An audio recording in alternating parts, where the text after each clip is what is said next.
Muy buenas tardes a todos y todas. Yo soy Carolina Ramírez, soy la coordinadora de las mujeres en San Pedro Garza García y este es el episodio 13 de Equidad y Género. Una disculpa por el ruido en mi casa, estamos en un lugar nuevo, entonces hay como que muchos sonidos, pero aguántenlos, no pasa nada. Si tienen problemas para escucharme, por favor indíquenmelo en los comentarios para poder hacer las modificaciones necesarias.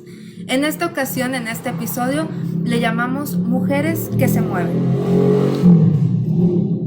Las mujeres que se mueven nos referimos a las mujeres migrantes y específicamente vamos a hablar de migración y violencia de género. La primera parte de nuestro programa lo vamos a dedicar a hablar sobre la migración en general y la segunda parte sobre específicamente las mujeres migrantes. Es muy importante para mí este tema porque, como ya lo sabrán algunas personas que han vivido esta transmisión con anterioridad, yo soy de Reynosa, Tamaulipas. Reynosa es una ciudad fronteriza. De hecho, su casa está a unas 10, 12 cuadras del río Bravo, del puente internacional. Entonces, he vivido muy de cerca la experiencia de la migración. Familiares míos, por supuesto, son migrantes a Estados Unidos, pero en Reynosa también somos un lugar con mucha gente que ha llegado. Muchas personas, tanto nacionales como internacionales o extranjeras, han llegado a Reynosa en calidad de migrantes. Específicamente les quiero contar que yo, siendo reynosense y viviendo en una zona tan cerca del río, enfrente de mi casa, literalmente enfrente de mi casa, tuvimos un refugio para personas migrantes. Y esto me gusta mucho contarlo porque mucha gente asume que las zonas donde hay migrantes o que reciben migrantes o donde hay refugios para migrantes son zonas peligrosas o que simplemente porque hay migrantes estas personas vienen a delinquir, lo cual yo quiero atestiguar en mi experiencia que es falso. Por muchísimos años tuvimos a este refugio justo enfrente de mi casa y jamás tuvimos ningún problema con ellos, eran excelentes vecinos. Y creo que lo único que me molestaba era que tocaban música los domingos, ¿no? En sus celebraciones espirituales, porque a mí me gustaba dormir hasta tarde en domingo y creo que eso es lo único que he vivido de mala experiencia con las personas migrantes y que esa experiencia la he vivido con personas no migrantes también. Así que esta experiencia mía me ha impulsado o me ha llamado a apoyarles al ver la cantidad de violencia que viven por simplemente ser personas que están buscando una mejor calidad de vida. Atrás de mi casa, ¿no? Está mi casa, enfrente tenemos un refugio. En la parte de atrás, a unas cuantas cuadras, hay otro refugio de personas migrantes y ese era institucional, es decir, de parte del municipio de Reynosa. Y aún así no hubo como un cambio sustancial en la inseguridad de nuestra zona por los migrantes, tomando en cuenta que Reynosa es una ciudad muy peligrosa, pero que eso se debe a la delincuencia organizada, no a las personas migrantes. Entonces, con esto hicimos clic, Anadelia y yo, que es mi invitada de hoy, respecto a la población migrante y sus derechos humanos. Y estoy muy, muy agradecida de que Ana esté aquí. Ana de hecho, me voy a permitir promocionar su libro. Su libro acaba de salir, se llama Vidas y Voces de Migrantes, Desplazamientos Continentales en América Latina. Y Anadelia es licenciada en Filosofía y maestra en Humanidades por la Universidad de Monterrey, con especialidad en estudios de género y la cultura. Su labor profesional se ha desarrollado tanto en el ámbito académico como en el servicio público y en las organizaciones de la sociedad civil. Es una gran activista en este sentido y focaliza su labor en la investigación social y el desarrollo de programas dirigidos a grupos vulnerados y en específico SIDEPO ha hecho una gran labor para acompañar a la población migrante, por lo que le doy la bienvenida a mi compañera. Muchísimas gracias por estar aquí, Ana. Estoy muy, muy orgullosa y honrada de que estés con nosotros. ¿Cómo estás? Muy bien, buenas tardes a todos y muchísimas gracias, Carolina, por la invitación. La aprecio mucho. Muchas gracias a ti. Pues en esta ocasión, como ya lo dije, vamos a hablar primero de qué es la migración. Desde tu perspectiva, Ana, ya lo platicamos en la presentación de tu libro, pero vamos a comenzar a dibujar de nuevo este panorama. ¿Qué es la migración? Bueno, pues mira, el fenómeno migratorio podemos decir que es uno de los fenómenos más antiguos de la humanidad. Tenemos historia clara de migración desde los primeros momentos de los seres humanos en la Tierra. Y es un fenómeno que puede generarse tanto por situaciones históricas, como puede ser, no sé, una guerra, eh, una pandemia, como por situaciones de especificidad cultural. Es decir, sales de tu lugar por una creencia, por ejemplo, por una creencia religiosa, que puedes ser perseguido por ella, y estas violencias que pueden ser tan simbólicas que puedes decir tú, bueno, no sé cómo, que no las puedo tocar con la mano, ¿verdad? Son tan fuertes, tan poderosas, que generan que la movilidad humana, que los humanos se muevan del lugar en el que están y migren, caminen hacia otros espacios en donde salvaguarden su vida, en donde logren mejores estatus de vida, y donde siempre la búsqueda es una vida mejor. Esta es como la frase clásica que vas a escuchar en todo aquel que migra. Migro porque busco una vida mejor. Me parece muy importante ir recalcando esto de lo que ya hemos hablado en otros espacios. Uno, lo que dices, migrar es natural en el ser humano. Se ha comprobado históricamente que es natural en el ser humano. Sin embargo, ha ido o hay una carga de necesidad de mejora, pues. O sea, que yo quiero estar mejor, significa que no estoy tan bien. Y ese estigma, más bien esto, esa vivencia, eventualmente se configura o se transforma en un estigma en el lugar de destino. Asumiendo que es porque no pudieron en su país, porque vienen huyendo de la justicia, cuando en realidad están huyendo de la delincuencia, porque es culpa del Estado y por tanto que el Estado se encargue de ellos como si las personas fuéramos una carga. Y todas estas cuestiones son las que van abonando a la discriminación en contra de la persona migrante. ¿Qué has Sí, visto respecto a ello? sí, realmente hay un estigma con el que hay que terminar. Tú en el inicio del programa hiciste una anotación muy concreta y muy real cuando se habla de que en algún espacio donde ellos habitan hay delincuencias porque son ellos los delincuentes. No es así, necesariamente no es así. Eh, Realmente es una situación, ese estigma que los persigue, que se les adjudica, es una situación que los discrimina de manera muy radical, muy extrema, y que les complica todavía más la vida. No es tanto que se estigmatice en su lugar donde llegan, es en todo su tránsito, a lo largo de todo su tránsito y hasta el lugar en el que arriba.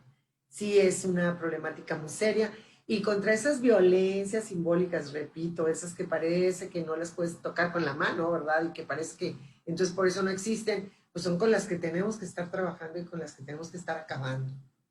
Sí, batallan mucho. Yo he estado haciendo trabajo fundamentalmente con grupos centroamericanos que vienen con el sueño americano de llegar a Estados Unidos de Norteamérica.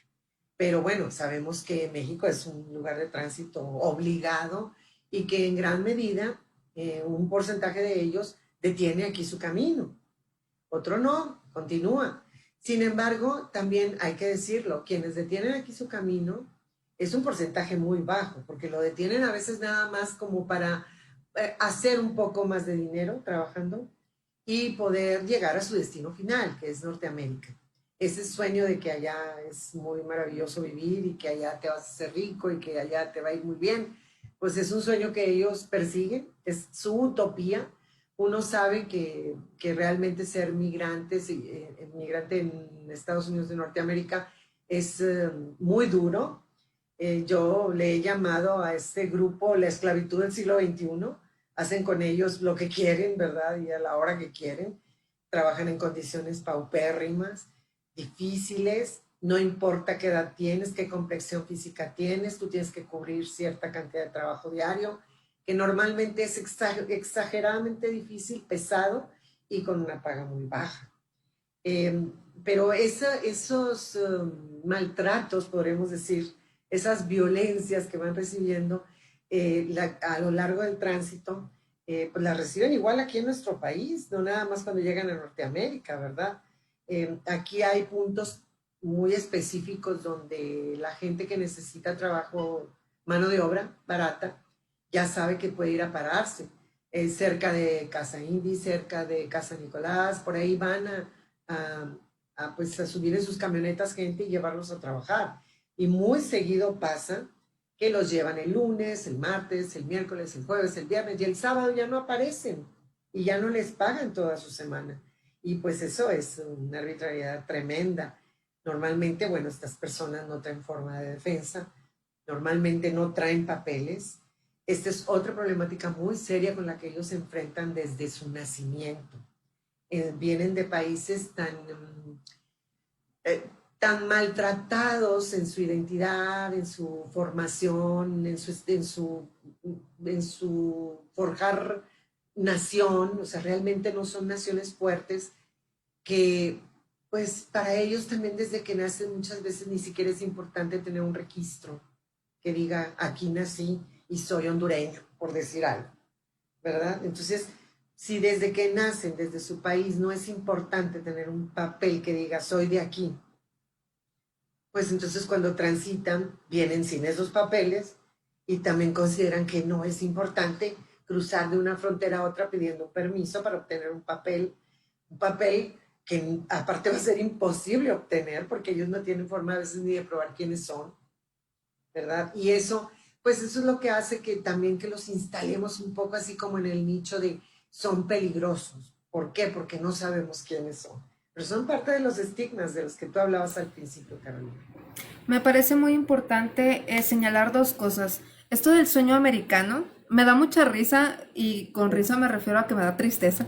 Ver cómo aquí en Monterrey he visto más estigma a las personas migrantes que en mi natal Reynosa. Y eso que allá en Reynosa tenemos muchísimos problemas. Pero aquí en el área metropolitana he visto una discriminación como más directa, más descarada hacia las personas migrantes, Sí, en el sentido sobre todo como por estar transitando y por querer ir a Estados Unidos. Y me da risa por lo absurdo que es, ya que muchísima gente de Monterrey termina siendo o cumpliendo ese sueño americano. Y aquí es donde podemos ver la aporofobia.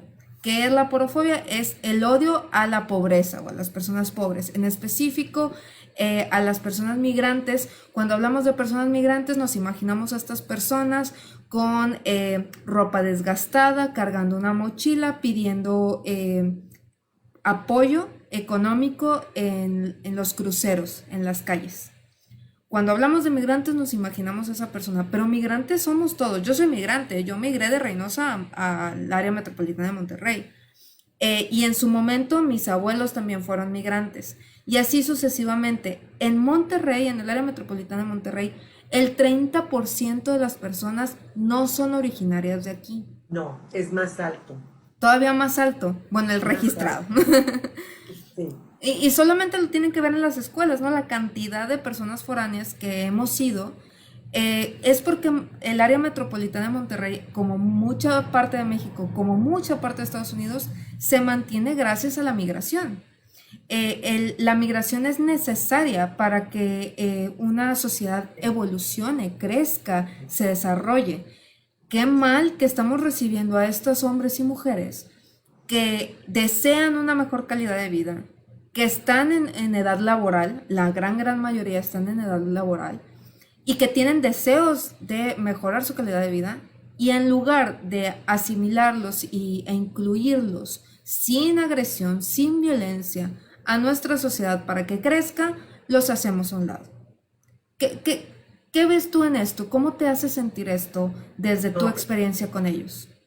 bueno, es muy lamentable que así sea. Nuevo León es un estado muy extraño.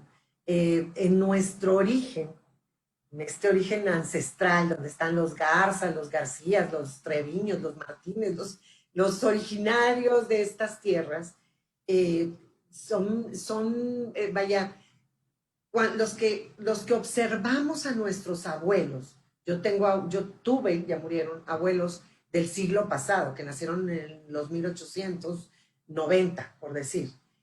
Observábamos personajes muy generosos, con mucha apertura, con mucha oportunidad, mucho dar la mano al de enfrente, viniera de donde viniera. Y en Nuevo León hoy, sobre todo esta área metropolitana, el Monterrey metropolitano, que son estos 12, 13 municipios, 14 que ya están abigarrados, se han hecho muy agresivos, se han hecho efectivamente, como dices tú, estigmatizantes.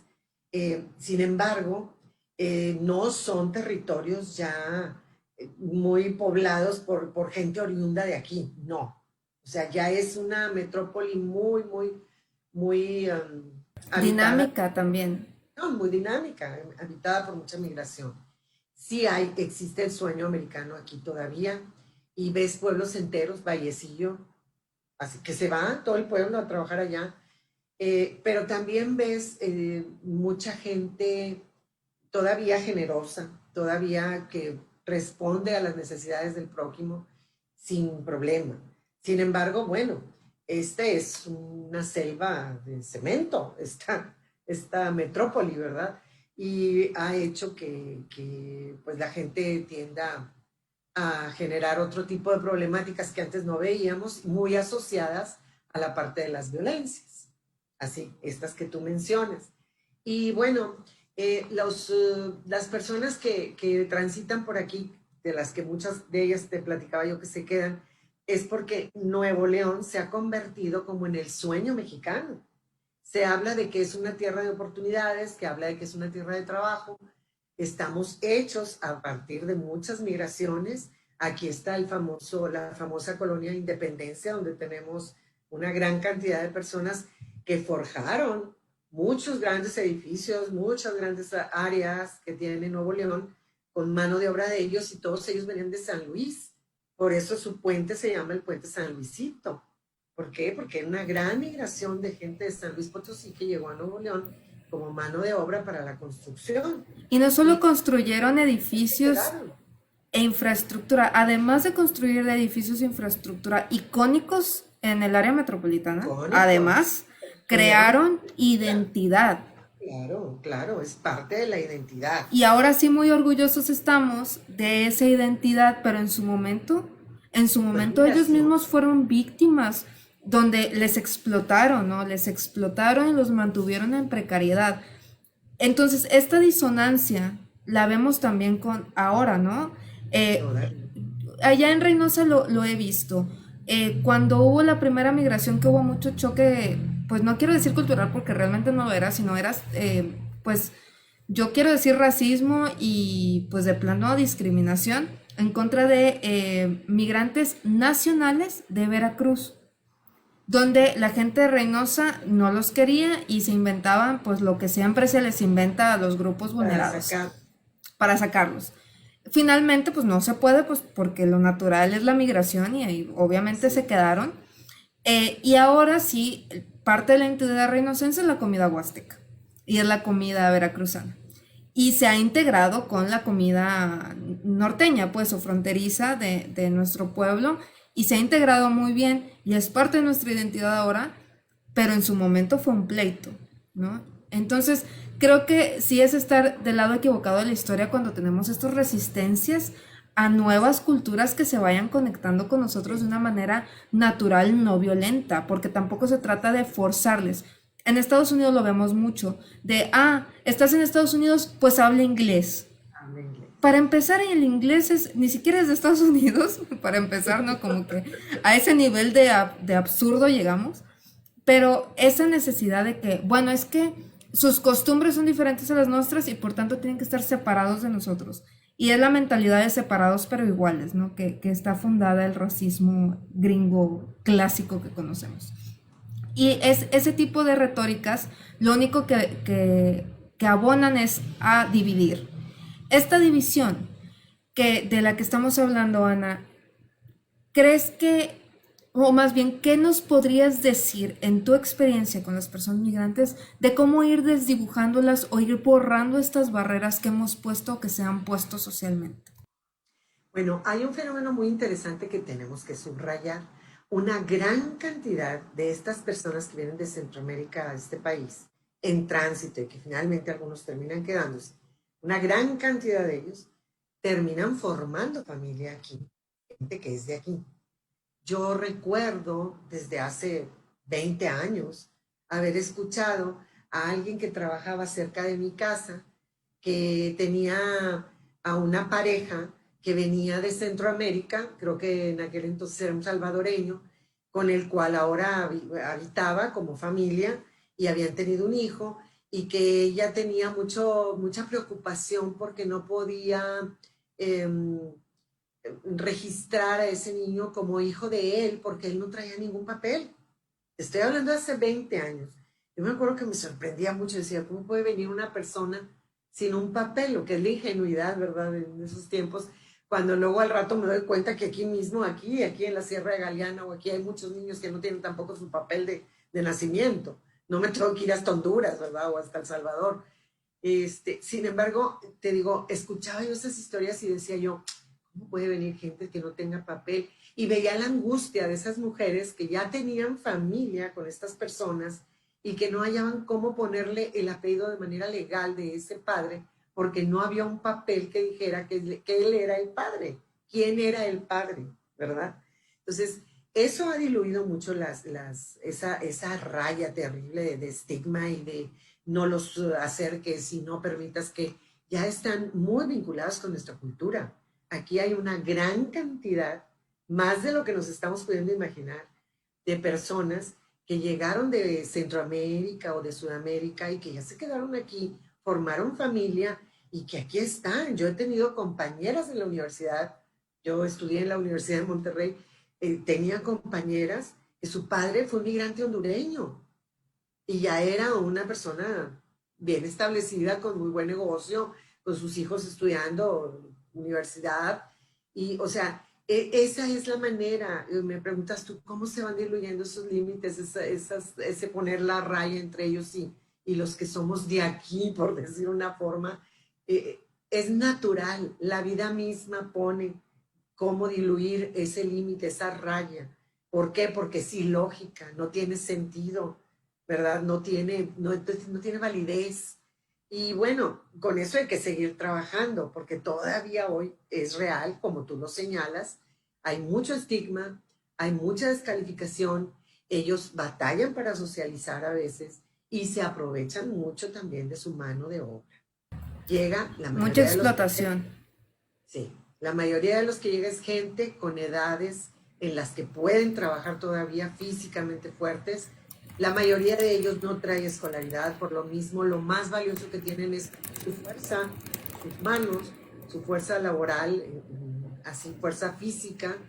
Por eso son gente que puede trabajar muy bien en la construcción, en el campo, en los trabajos donde tiene que ver la fuerza física. Y casi siempre viene gente joven, es muy raro encontrar gente vieja.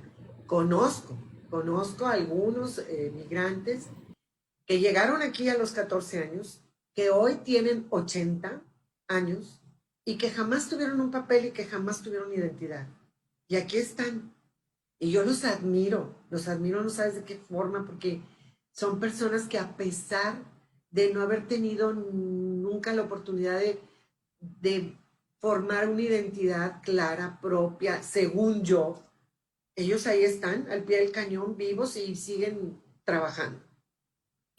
Hay mucho que aprenderles a las personas migrantes. Definitivamente leyendo tu libro nos podemos dar cuenta que todas las personas migrantes a las que identificamos como estas personas migrantes en condiciones precarias son personas sobrevivientes, son personas guerreras que se enfrentan a una infinidad de violencias y sobreviven, superviven y sacan incluso una resiliencia extraordinaria digna de nuestra admiración.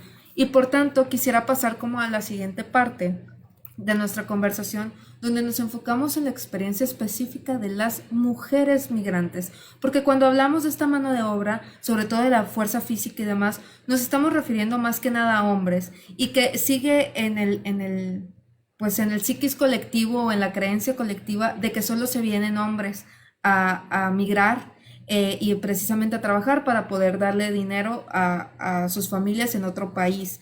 Pero esta realidad ha cambiado en los últimos años, específicamente por cuestiones de desastres naturales y por cuestiones políticas. O sea, va más allá de lo económico, pues ya esto es grave, pues. Y me gustaría que ahondáramos en cuál es la identidad común que ves en las mujeres migrantes. Bueno, de entrada, cuando hablo yo de su fuerza física, también me estoy refiriendo a las mujeres. Son mujeres muy fuertes. Muchas de ellas vienen cargando a los hijos solas y así llegan, pasando todos los horrores que se tienen que pasar en ese trayecto. Muchas de ellas suben a la Bestia. La Bestia es este tren, ¿verdad?, en el que ellos de Guatemala para acá se encuentran como las formas de ir transitando por el país hasta llegar a la frontera norte. Y la bestia, como el nombre lo indica, es una bestia, con garras, con terribles dientes, donde sufren de todo las mujeres. Y llegan aquí, y aquí las he conocido fuertes, también ellas muy fuertes. Eh, Tú me preguntas qué veo yo en estas mujeres. Para empezar, sí son un prototipo de personas muy guerreras, porque tienen una valentía muy difícil de encontrar en un medio cómodo como en el que tú y yo vivimos. Aquí, pues, a lo mejor vemos que las mujeres no aguantan una travesía y el sol y la sed y el cansancio para cuando vas y te pasas a un rancho, ¿verdad? Y caminas 10 kilómetros, ya quieres morir. En cambio, ellas, ¿cuántos kilómetros? Miles han recorrido y algunas veces caminando. Algunas de ellas me han platicado que han caminado más de 70 kilómetros en un día, corriendo, huyendo de la migración, una vez que se han bajado corriendo del tren. Eh, Otras de ellas me han platicado que tienen fobias que no sabían que tenían, fobias por ejemplo, a los lugares encerrados, y en la bestia tienen que pasar por una cantidad increíble de túneles en donde van literalmente acostadas, que no pueden moverse ni permitir que el niño se mueva, porque si se mueven, tantito que levanten la cabeza, mueren. Y aparte van con todo el olor de lo que despide el tren, van tosiendo, se van ahogando y van inmóviles, no se pueden mover. Y me dicen que hay trayectos de esta bestia, de trayectos en estos pasos por estos lugares cerrados que duran a veces hasta 20 minutos, 25 minutos. Imagínate, para pasar eso, sobrevivirlo y tener controlado al niño, que no se te mueva, que no esté gritando, que no se levante. No, no, es tremendo lo que ellas viven. Eh, Son personas muy fuertes, son personas muy asociadas a una vida nada libre de violencia, las mujeres, también los hombres, pero más las mujeres. Ahorita vamos a ver por qué.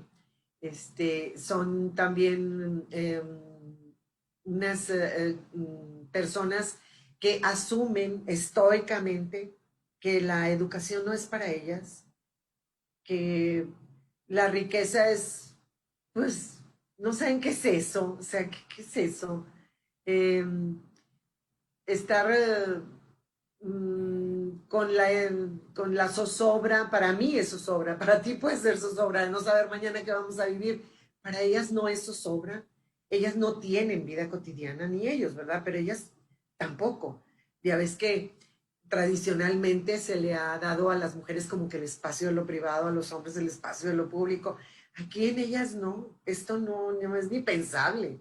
O sea, aquí hay una igualdad en cuanto a sobrevive, donde en lo público, en la calle, para ellos no hay espacio privado, no hay vida cotidiana, no hay nada de esto. O sea, es una mentalidad bien difícil de abordar, porque cuando no hemos tenido no nos hemos enfrentado pues con esas situaciones es muy difícil comprenderlas. Yo por eso no me canso de escucharlas, escucharles sus historias y no me canso de admirarlas, porque realmente tienen un valor, son mujeres con una gran valentía. Eso, Definitivamente se necesita una gran valentía para salir del lugar de donde son, de donde así es. nacieron, donde crecieron, donde comenzaron su vida. Sí.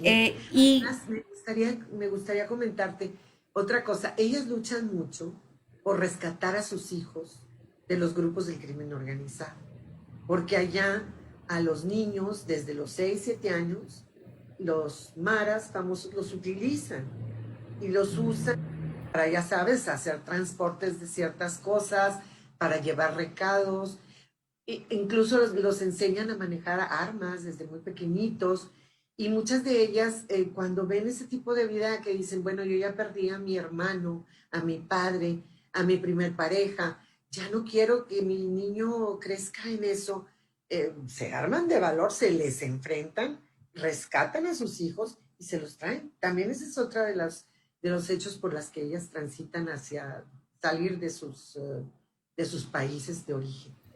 es muy importante entablar este diálogo respecto a las diferencias de violencia que viven hombres y mujeres migrantes, porque definitivamente así como Ana insiste en que los hombres también no es en el afán de pobrecitos hombres, ¿no? A ellos también los violentan. No, no, no. Aquí de verdad que estamos hablando de que a los hombres migrantes los violentan de maneras extraordinarias, ¿no? Sí, Eh, la violencia física, sexual, económica, patrimonial y psicológica que viven los hombres migrantes es abrumadora. Pero hay una diferencia palpable entre la violencia que viven los hombres migrantes a la violencia que viven las mujeres migrantes, tanto en su lugar de origen, en el tránsito y en el destino. Y le platicaba a Ana que lo que yo detecto, y ahorita lo vamos a desentrañar un poquito más, lo que yo detecto es que los hombres son víctimas de otros hombres y de las instituciones, mientras que las mujeres son víctimas de hombres y las instituciones. Casi nunca vemos conflicto entre mujeres o que otra mujer se aproveche o abuse o violente a otra mujer. Sí sucede, pero es en el menor de los casos. La gran mayoría, cuando suceden este tipo de cosas, incluso son como familiares. No, es que no me llevo bien con mi mamá y hay mucha violencia psicológica con mi mamá porque me quitó a mis niños y cosas por el estilo que nada que ver con la violencia que viven de parte de hombres, donde es una violencia que viven de parte de sus padres, de sus hermanos, de sus amigos, de su comunidad, de hombres en el tránsito, hombres compañeros migrantes y de hombres en las instituciones. Y esto no es para antagonizar a los hombres, y punto, no. ¿no? Se trata de ver la imagen completa y esa es la realidad que viven las mujeres. En el libro de Ana, que por cierto pueden adquirir a través de una donación que pueden hacer a Sidepo en el lugar donde está Sidepo, al final les dejo la dirección. Está acá en el sur de Monterrey. Ahí pueden dar una donación de lo que ustedes gusten. Ya igual en la página de Sidepo pueden conocer más al respecto y pueden adquirir este libro que es indispensable para comenzar a escuchar las narrativas, las voces de las personas migrantes. Y aquí nos damos cuenta de una manera muy evidente de cómo desde niñas ya están siendo violentadas por los hombres a su alrededor y que sí es un determinante para que migren. En ese sentido, Ana, las mujeres que viven violencia como migrantes, ¿identifican estas violencias o qué sucede ahí? Fíjate, muy interesante tu pregunta y muy interesante lo que encontramos. Eh, Hicimos una encuesta a un grupo de 60 mujeres migrantes. Algunas se encontraban en el área de Monterrey, otras de ellas se encontraban acá por Guadalupe. Y accedieron muy amablemente, algunas de ellas con las que trabajábamos en algunos programas, a responder unas preguntas en donde lo que intentábamos nosotros era saber cómo percibían ellas la violencia. Y te voy a pasar esta información con porcentajes para que la gente que nos escucha tome una idea de la dimensión de cómo ellas viven la violencia y cómo la perciben. En cuanto a la naturalización de la violencia, se les preguntaba, Una primera pregunta. ¿Has sufrido violencia por parte de tu pareja? El 89% decía que no. El 16% decía que sí. Solo el 16%. Pero en la siguiente pregunta donde les decíamos, ¿has recibido golpes por partes de tu pareja? Golpes. El 96% decía que sí. Y el 4% decía que no. Fíjate la contradicción, o sea, al principio dicen el 89%, no, yo no vivo violencia, pero luego les preguntas, ¿te pegan? ¿Te han golpeado? ¿Has tenido golpes en tu cuerpo por parte de tu pareja? Sí, el 96%. Entonces, quiere decir que esos golpes de alguna manera estaban muy naturalizados, porque pues ellas sentían, el 89%, que no sufrían violencia. ¿Mm? Que no es una vida violenta, puedes recibir No, golpes de tu no, pareja. normal, normal. Luego, preguntábamos, cuando has tenido dinero, ¿lo compartes con tu pareja o te lo han quitado sin pedírtelo? El 92% me lo quitan. El 8% se los doy cuando me lo piden. Pues esa es violencia patrimonial también. Totalmente. Perciben Patrimonial y que económica. ellas no viven violencia, ¿no? Otra de las preguntas donde también nos arrojó muchísima información respecto a cómo están ellas percibiendo si son o no violentadas es, a las que son madres se les preguntó, ¿a qué edad tuviste tu primer hijo? El 82% nos contestó que antes de los 18 años. El 82%. Y solo el 18% nos dijo que después de los 18 años tuvo a su primer hijo. Luego se les pregunta, ¿a qué edad tuvieron su primera experiencia sexual? Específicamente, relación sexual. Aquí esto es dramático realmente. El 56% contestó que su primera relación sexual fue entre los 8 y los 12 años de edad. El 29% entre los 13 y los 20 años, el 15% después de 21 años. ¿Cómo podemos traducir esto, Carolina? Esto es violación, ¿no? Totalmente. Otro nombre. Pero ellas, bueno, no lo perciben. Y, Última y, pregunta que no, te... y no sé si preguntamos la edad de la pareja en su Sí, momento. fíjate, pero no lo tengo aquí, pero sí preguntamos. Y también preguntamos cuántas parejas han tenido. También eso fue muy interesante. La mayoría lleva arriba de 3 parejas, ¿eh? La mayoría. Eso ahorita lo podemos también checar. Pero esto es dramático. Estás hablando de que de niñas las están violando.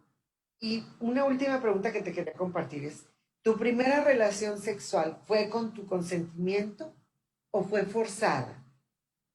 El 89% dicen forzada. Solo el 11% con consentimiento.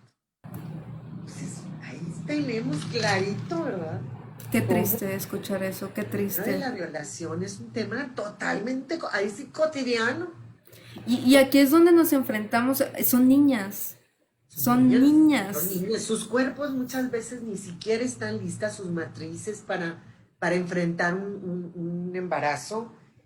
Yo me recuerdo en alguna ocasión haber escuchado una conferencia de un ginecólogo que también trabajaba en las áreas de justicia, que decía que aparte de ser una violación era como casi un intento de asesinato, porque estaban expuestas al no tener la madurez su matriz para ser depositado ahí un bebé y empezar a crecer ahí, podían estar incluso en el riesgo de que se les reventase su matriz. O sea, los cuerpos de esas niñas no están listos y son No, y madres. aunque estuvieran listos, o sea, ni Claro, aunque aparte, estuvieran listos, o fue sea, forzado. sí, sí, o sea, estamos hablando de violencia sexual en contra de niñas, o sea, de Así es, infancias, así es. de una manera tan generalizada en Sí, círculos donde por lo menos tenemos la información. sabrá qué está pasando en otras áreas donde no estamos recibiendo la información y donde no podemos como actuar con base en datos, pero sí podemos tener como una suposición de que no son los únicos casos, no son los únicos lugares donde sucede, y esto es solo un pedacito de la realidad que viven. Y, o sea, es bien triste ver que muchas de estas mujeres migrantes en sus lugares de origen fueron víctimas de violación sexual siendo niñas, como lo acabas de presentar, que luego vayan a ser violentadas por sus parejas, como lo acabas de presentar, ¿no? En los años subsecuentes, que en la transición, en el trayecto, ¿no? En la transición del lugar de origen al lugar de destino, también son víctimas de violencia sexual por dos partes, por sus compañeros migrantes, y esto hay que decirlo y hay que señalarlo, y por personal de las instituciones, donde lo hemos visto muchísimas veces como personal de las instituciones de todos los países donde se ven involucrados los migrantes, concurren en violencia sexual en contra de las mujeres. Y finalmente en el lugar de destino también son víctimas tanto de compañeros migrantes, de hombres en las instituciones y nuevamente de sus parejas, tanto física como sexualmente. Entonces estamos ante un universo de violencia en contra de ellas. Así es, muy violento, un universo muy violento. Y fíjate, otra cosa que convendría subrayar aquí, a mí me llamaba mucho siempre la atención que ellas cuando están contando sus vidas, te comentan, es que me acompañé con Pepe, por decir un nombre, ¿verdad? Pero a los 7 años, ya no vivía yo con él, yo ya andaba en otra ciudad y ahora me acompañé por Rodrigo. Y decía yo, ¿cómo es que me acompañé? Pues es que ellos se acompañan. Ellos no tienen contrato. Ellos normalmente no se casan. Encuentro que casi no hay una familia monogámica como las que conocemos aquí de papá, mamá, hijos. Ahí no existe eso. Existen familias donde sí hay muchos hijos, pero la mayoría no es del mismo papá. O sea, todos los hijos de esa madre son de uno, dos, tres, son de dos, tres o cuatro papás, no de un solo padre. Entonces, esa familia monogámica, ese concepto de vamos a firmar un contrato de matrimonio, vamos a quedarnos aquí juntos tú y yo para la vida, para toda la vida, eso en ellos, en su mente, no existe. Ellos se acompañan. Y en el momento que ya no es importante o necesario o posible, pues se desacompañan. Así de fácil. Y pues, Entonces, o sea, sin el afán de juzgar las formas en las que se relacionan, pero no hay apego, no hay vínculo. y, Entonces no hay apego con nada. y evidentemente no hay responsabilidad del padre. No, no. Y creo que ese es el meollo del asunto. O sea, si tú puedes tener de que 8 hijos de 8 papás diferentes y los 8 papás están acompañando a sus hijos y son padres responsables y demás, yo no le veo el problema a eso, pues porque pues ya tú decidiste eso. Aquí no. Pero acá, o sea, aparte de que estas relaciones están fuera de la formalidad y por tanto están fuera de la protección del Estado para muchas No hay cosas, protección. que ese es lo que realmente, porque no estamos juzgando cómo se relacionan, sino cómo quedan fuera de la protección del Estado. El desamparo total. Y que hay muy poco, sí, o sea, cómo echas raíces. ¿Cómo echas raíces si constantemente tienes que estar buscando cómo mantener a hijos de padres que ya se desaparecieron? Se fueron a Estados Unidos según ellos y ya no volvieron. No recibes pensión alimenticia. ¿Cómo luchas por una pensión alimenticia cuando ni siquiera puedes probar que es el papá? ¿No? Como hay muchas cuestiones de la formalidad que se pierden precisamente por su condición de migrante, porque hay una cuestión de desapego, como tú dices. Qué importante. Y aparte, no hay esa seguridad ciudadana que podría tener una persona que tiene papelería, que la acredita como tal persona, casada con tal persona, con tales derechos. No hay. No sí. hay. Recuerdo mucho. Sí, dime. No, te digo, y sí, es una realidad que viven como triples y cuádruples marginaciones y por lo mismo, o sea, están siendo vulneradas por ser migrantes, muchas veces por ser de la montaña, no de la ciudad, y no saber nada, ni leer, ni escribir, no tener la mínima idea de cómo defenderse, no poder leer una instrucción. Aparte, muchas veces ellas hablan algún dialecto, o bueno, nos llamamos ahora dialectos, ahora ya les llamamos lenguajes, ¿verdad? no hablan la lengua común del lugar en el que viven, aparte mujeres, o sea, verle sumando todas esas Condiciones. habilidades. Exactamente. Pues Así es. sí, justo quería contar de esta experiencia que tuve cuando estuve trabajando con la doctora Mirna Elia García Barrera en la Dirección de Protección, de Equidad de Género y Protección de Grupos Vulnerables. Tuvimos un caso de una señora que no recuerdo el país de donde venía, pero el caso es que era una mujer migrante con hijos aquí que tenía una hija que había nacido en su lugar de origen de ella y un hijo que ya había nacido aquí en México. Y el problema radicaba en que su hija mayor ya necesitaba ir a la escuela y la escuela no le permitía entrar, que por cuestiones de documentación. Y tuvimos que hacer todo el litigio para poder, pues, que le permitieran a la niña acceder a la educación. Y esa es otra cuestión que SIDEPO ha trabajado mucho, poder cerrar la brecha de educación entre la formalidad e informalidad que viven las personas migrantes. Mira, realmente yo he encontrado un gran nicho de oportunidad y de apoyo, tengo que ser bien honesta al decirlo, en personas como el padre Felipe, que dirige la Casa India, o el padre Luis, que dirige acá Nicolás. ¿Por qué? Porque yo recuerdo que en alguna ocasión, en una reunión con el padre Felipe y el arzobispo, yo pongo sobre la mesa el hecho de que ahí hay niños que aunque estén una semana, deberían estar recibiendo instrucción, porque si no, pues son criaturas que están todavía, las estamos marginando más de toda posibilidad de crecimiento, de apoyo, de todo. Yo recuerdo que mágicamente, o sea, me imagino que el arzobispo habló de inmediato con la secretaria de Educación o le encargó al padre Felipe, no sé cómo pasó. El asunto es que yo recuerdo que a la semana ya Casa Indy tenía arreglado ahí en el polígono Edison escuelas a donde mandar a los niños. Me comentaba gente que trabaja ya dentro de la administración que se topaban con el grave problema de que los padres no los querían llevar. O sea, ellos no fueron a la escuela, para ellos no es importante aprender a leer y escribir. Entonces no ven la importancia que pueda tener para que sus hijos también puedan tener esa oportunidad. O sea, son varios, ¿qué te diré? Vidrios, varias puertas de cristal, vaya, que también se tienen que estar rompiendo, ¿verdad? Para que esto suceda. Los migrantes en las casas de refugio o casas de migrante, como le llaman, que establece la Iglesia Católica a lo largo y ancho de todo el país, es donde ellos encuentran su gran posibilidad de refugio, a dónde llegar a comer, a dónde llegar a bañarse, a dónde llegar a dormir, en un colchoncito, taparse un par de noches en lo que sigue en su camino. También eso tenemos que subrayarlo y tenemos que aplaudirlo, porque eso no lo hacen más que ellos, la Iglesia Católica. Y realmente hace mucha falta ese tipo de apoyos.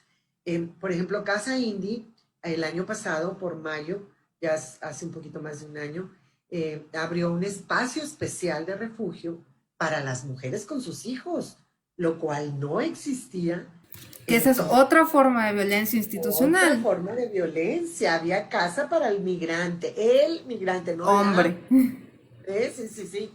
Y ahí abren un piso especial que después finalmente tienen que terminar moviendo. Ahorita están en Casa Santa Marta, ya ahí están todas las mujeres con sus hijos de manera separada, lo cual es muchísimo mejor, porque mal que bien, acá en Casa India, enseguida de la parroquia Goretti, María Goretti, pues hay muchos hombres, y tú sabes que pues los humanos somos complicados de entrada. No, y ya Entonces, demostramos que los mismos compañeros migrantes violentan a las los mismos compañeras las migrantes. violentan. Ahí está uno de las narrativas testimoniales que recoge el libro, ¿verdad? Y entonces las tuvieron que separar. Pero ese es un trabajo maravilloso y ahí ojalá mucha gente se entere que se está haciendo y que ahí de veras el arzobispo se puso la pila y dijo, esto tiene que suceder así y le dio todo el apoyo a esa área y ahí está ese refugio al cual hay que apoyar, hay que llevarle insumos, hay que darles, pues hay que arroparlo porque ahí están las mujeres con sus hijos. Y que hay Los, que invitar a otras organizaciones religiosas. En Reynosa sí tenemos más evidentemente organizaciones religiosas evangélicas, bautistas, incluso no religiosas, ¿no? invitar A Pero hay que todas. invitar exactamente a todas De las deporte organizaciones religioso. religiosas. Ujú. Principalmente porque en prácticamente todas las religiones se invita a los feligreses a apoyar al peregrino, ¿no? Al peregrino y la Bueno, pues es que peregrina. si te pones a ver la historia católica, cristiana, pues ahí tienes a Cristo No, y que no solamente católica y en cristiana, un, ¿no? En el que judaísmo nace en un también, pesebre porque venía precisamente, sus padres andaban en travesía, andaban de... precisamente, pero también en otras religiones, ¿no? En el judaísmo, en el Sí, hinduismo también lo vemos, así que es una invitación abierta a que otras organizaciones religiosas se involucren más para que también suene, y también las organizaciones no religiosas, las organizaciones de la como sociedad civil, nosotros. como SIDEPO, como otras organizaciones, que nos vayamos articulando cada vez mejor. Sí quiero agradecer el trabajo que se ha hecho en Reynosa a Renovación Ciudadana, de quien soy también orgullosamente fundadora, ha apoyado en este tipo de cuestiones, y es que en todos lados vamos a tener a personas migrantes, ya sea Todo lado. simplemente en tránsito o incluso de origen o destino.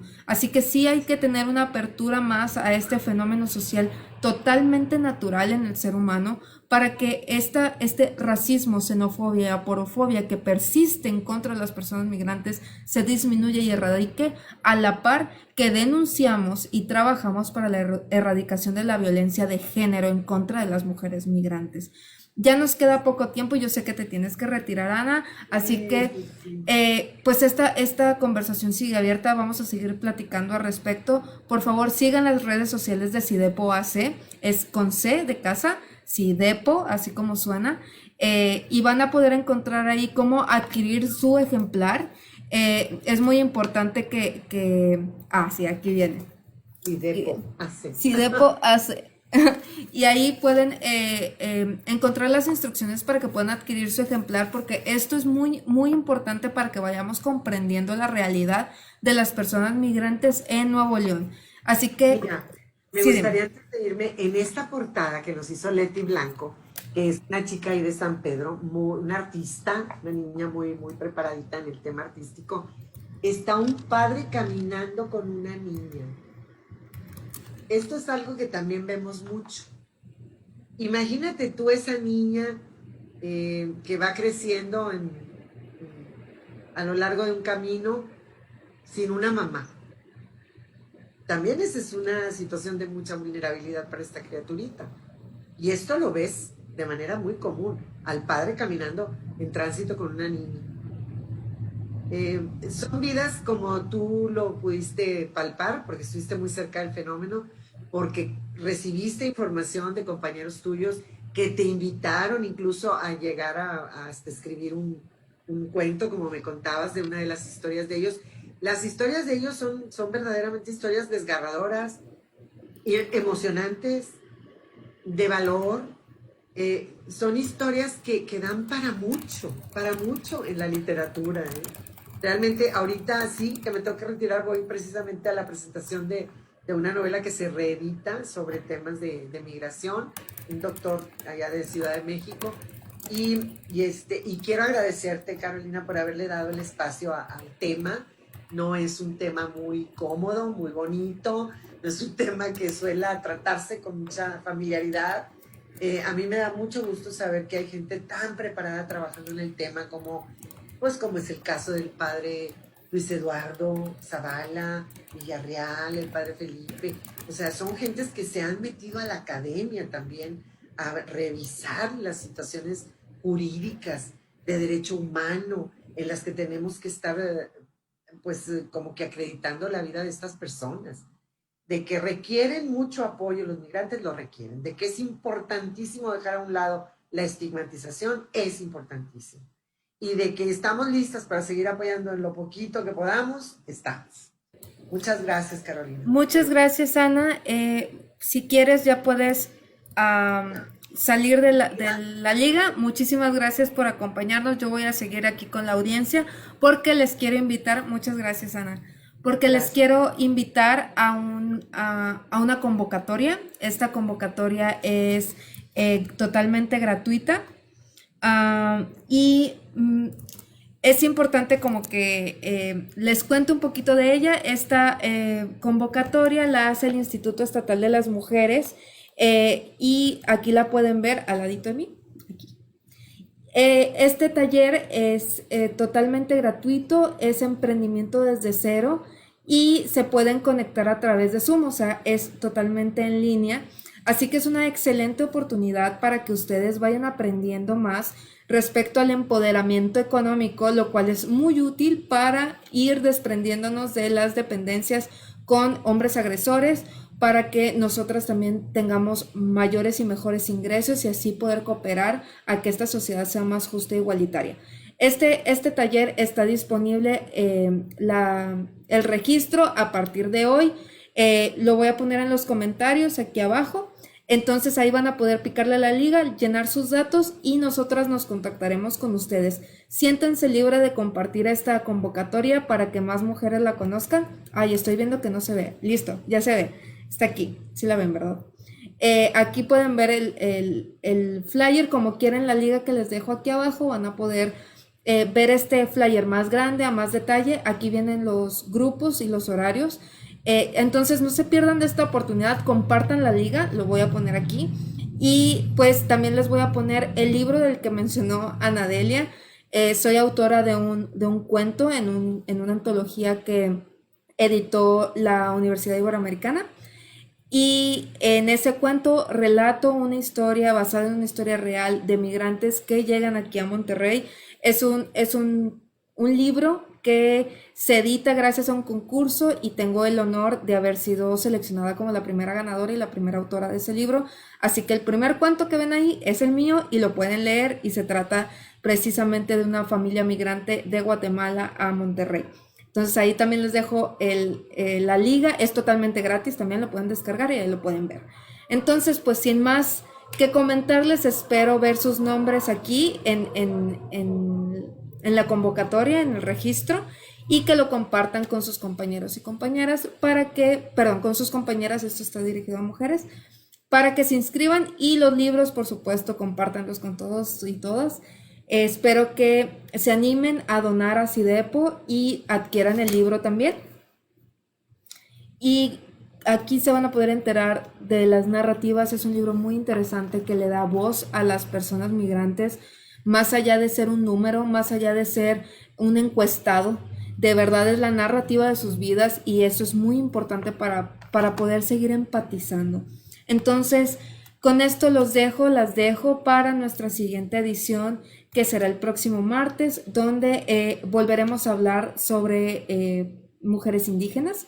En esta ocasión nos vamos a enfocar un poco más en las trabajadoras del hogar, mujeres indígenas y trabajadoras del hogar, reconociendo que estos dos casos no son sinónimos, pero que la realidad nos indica que muchas veces son compatibles o que confluyen estas dos realidades en una sola persona. Así que las espero el próximo martes para seguir hablando de esto. Muchísimas gracias por acompañarme el día de hoy. Nos vemos la próxima semana. Bye.